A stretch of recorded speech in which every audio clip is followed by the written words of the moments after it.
Trump's Alligator Alcatraz construction temporarily halted by U.S. judge. A federal judge on Thursday temporarily halted new construction at an immigration detention facility in Florida dubbed Alligator Alcatraz, while a lawsuit over its environmental impact plays out. At a hearing in Miami, U.S. District Judge Kathleen Williams blocked new construction at the site in the Florida Everglades through August 12 but did not suspend operations or otherwise interfere with the work of immigration officials there. Williams was expected to issue a written order later on Thursday. The ruling is a setback for U.S. President Donald Trump as he seeks to ramp up deportations of migrants and others living in the U.S. illegally. U.S. Department of Homeland Security spokesperson Tricia McLaughlin said the lawsuit ignores the fact that the land at issue has already been developed for a decade. It is another attempt to prevent the president from fulfilling the American people's mandate for mass deportations, McLaughlin said in a statement.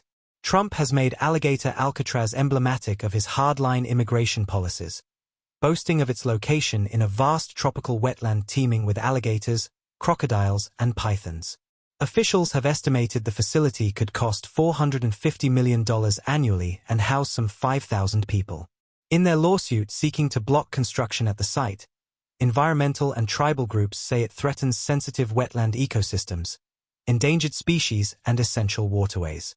It's a relief that the court stepped in to protect the Everglades' sensitive waters, starry skies, and vulnerable creatures from further harm while we continue our case, said Elise Bennett, an attorney representing the Center for Biological Diversity in the lawsuit, in a statement on Thursday.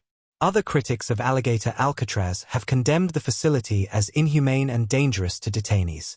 The American Civil Liberties Union is separately seeking to block deportations from the facility, saying detainees are being held without charges and denied their constitutional rights to speak to their lawyers. Trump, a Republican who maintains a home in Florida, pledged during his campaign to deport as many as 1 million people from the U.S. per year, but his efforts have run up against mass protests, legal challenges, and employer demands for cheap labor.